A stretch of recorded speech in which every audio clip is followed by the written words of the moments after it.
Good morning, friends. Today we will discuss about tense. Tense means काल. Tense की definition क्या होती है? What is tense? Tense of a verb. किसी भी क्रिया का जो tense होता है, shows वह दिखाता है the time of an action. यानी कार्य के होने के समय को. कोई भी कार्य कब हुआ उसके टाइम को जो बताता है वही क्या कहलाता है? टेंस कहलाता है. सिंपल शब्दों में हम हिंदी में कर सकते हैं, क्रिया के होने या करने के समय को क्या कहते हैं? काल कहते हैं. Kinds of tense. टेंस के प्रकार. टेंस तीन प्रकार के होते हैं: प्रेजेंट टेंस, पास्ट टेंस और future tense. Present tense means वर्तमान काल, मीन्स टाइम नाउ. जो अभी समय चल रहा है वह क्या होता है? प्रेजेंट टेंस होता है. ठीक है, प्रेजेंट टाइम होता है. पास्ट टेंस क्या होता है? Time then. पास्ट टेंस में जो समय बीत चुका होता है उस टाइम पे जो कार्य हुआ होता है उसको कौन बताता है? पास्ट टेंस बताता है.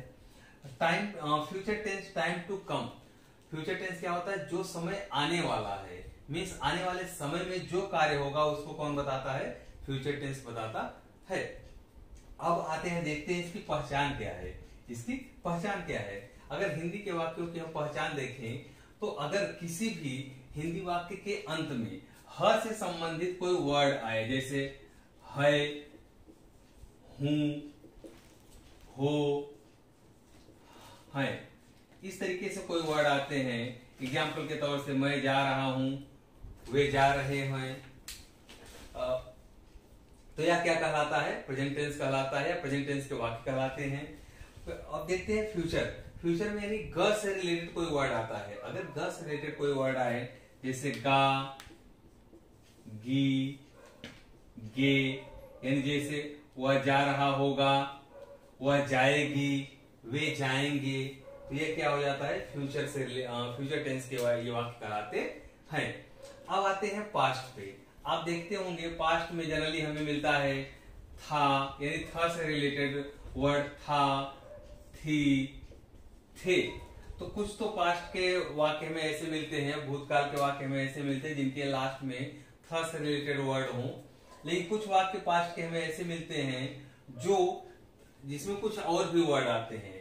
तो उसको जानने का तरीका यही है कि अगर किसी वाक्य के या उस वाक्य के अंत में ह से संबंधित कोई वर्ड नहीं है, ग से संबंधित कोई वर्ड नहीं है, तो वाक्य क्या हो सकता है?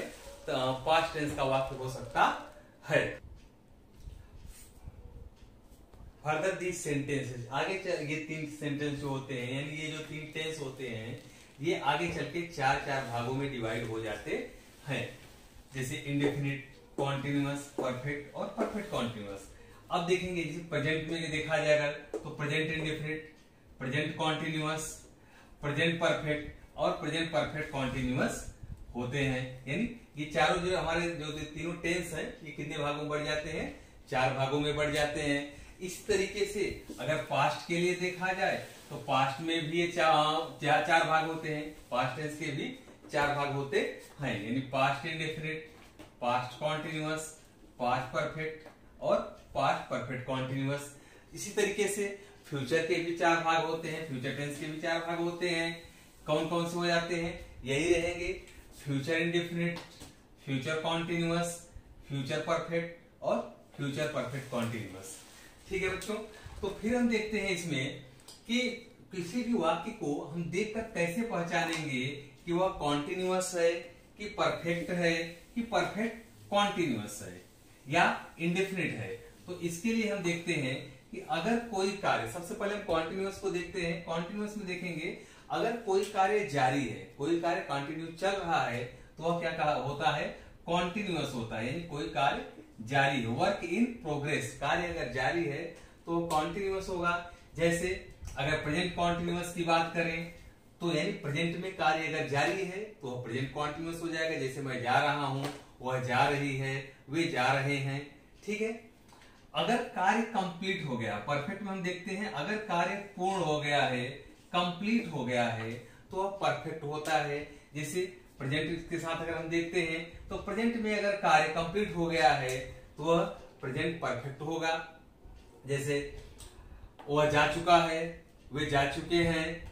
ठीक है, वह आ चुका है, मेरे पिताजी आए हैं. यानी इन सब से पता चल रहा है कि कार्य जो है पूरा हो गया है। अब आते हैं परफेक्ट कॉन्टिन्यूअस पे।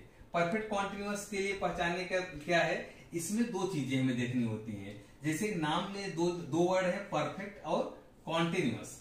यानी परफेक्ट मतलब है पूर्ण, कॉन्टिन्यू माने जारी। इसका मतलब है कि इसमें कोई बात ऐसी है जो पूरी हो चुकी है और कोई बात ऐसी है जो अभी भी कॉन्टिन्यू है, चल रही है। तो हम देखते हैं दो चीजें हैं इसमें। क्या होता है, कार्य कुछ समय पहले से प्रारंभ होकर अभी भी जारी रहता है। कार्य कुछ समय पहले से प्रारंभ होकर अभी भी जारी रहता है। जैसे मैं कहूं कि मैं 2015 से पढ़ा रहा हूं, मैं 2015 से पढ़ा रहा हूं। तो 2015 यानी 2015 जो है समाप्त हो चुका है, वो परफेक्ट है, पूर्ण हो चुका है। लेकिन पढ़ाने का कार्य अभी भी चल रहा है। पढ़ाने का कार्य क्या है, अभी भी चल रहा है। तो यह होता है हमारा परफेक्ट कॉन्टिन्यूअस, यानी समय पूर्ण हो गया हो, समय पूर्ण हो गया हो लेकिन कार्य जारी हो, कार्य जारी हो, वह क्या कहलाता है, प्रेजेंट परफेक्ट कॉन्टिन्यूअस। इस तरीके से जैसे हमने प्रेजेंट के बारे में देखा, वैसे ही पास्ट कॉन्टिन्यूअस होता है। कार्य अगर पास्ट में यानी भूतकाल में जारी था तो वह पास्ट कॉन्टिन्यूअस हो जाएगा। भूतकाल में वह पूरा हुआ तो वह परफेक्ट पास्ट परफेक्ट हो जाएगा। और भूतकाल के किसी टाइम पर यानी पास्ट के किसी टाइम पर वह कार्य प्रारंभ होकर के कुछ समय पहले पूरा हो गया है, कुछ समय पहले पूरा हो गया, कार्य भी पूरा हो गया। जब बोला गया था, यानी जिसे बोला जाए कि मैं 2015 से पढ़ा रहा था, इसका मतलब है अब मैं नहीं पढ़ा रहा हूं। ये बोलने का मतलब हुआ कि मैं 2015 से पढ़ा रहा था, इसका मतलब यह है कि मैं अभी नहीं पढ़ा रहा हूं। यानी 2015 भी पूरा हो गया है और पढ़ा रहा था, मतलब कार्य भी पूरा पढ़ाने का हो गया है। तो जब हमने बोला तो उस टाइम पे मैं पढ़ा रहा था, तो यह क्या हो जाएगा, पास्ट परफेक्ट कॉन्टिन्यूअस हो जाएगा। इस तरीके से फ्यूचर की बात आती है। फ्यूचर कॉन्टिन्यूअस यानी अगर भविष्य में कोई, जब बोला जाए कि भविष्य में कोई कार्य जारी रहेगा, जैसे वह जा रहा होगा या वह 2025 में भी पढ़ा रहा होगा, तो वह क्या हो जाएगा, फ्यूचर कॉन्टिन्यूअस हो जाएगा। फ्यूचर परफेक्ट में जैसे कहा जाए कि इस टाइम तक वह कार्य पूरा हो चुका होगा, इस टाइम तक, इस समय तक वह कार्य पूरा हो चुका होगा, या दिसंबर तक आपका सिलेबस कंप्लीट हो चुका होगा। अगर ऐसी बात कही जाए तो वह क्या हो जाएगा, फ्यूचर परफेक्ट हो जाएगा। आते हैं फ्यूचर परफेक्ट कॉन्टिन्यूअस पे।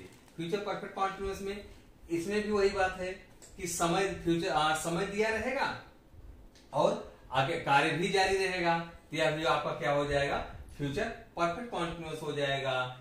जैसे वह 2020 से या 2025 से पढ़ा रहा होगा, वह 2025 से पढ़ा रहा होगा, तो आपका जो टाइम है और जो कार्य है दोनों भी फ्यूचर में रहेंगे। ये तो हमने देखा कॉन्टिन्यूअस, परफेक्ट और परफेक्ट कॉन्टिन्यूअस।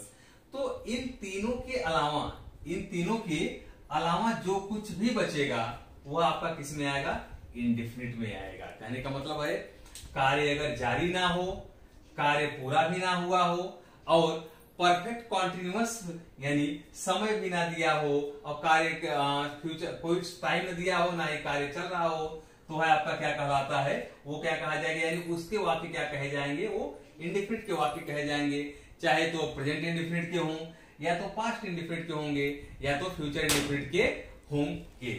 ठीक है।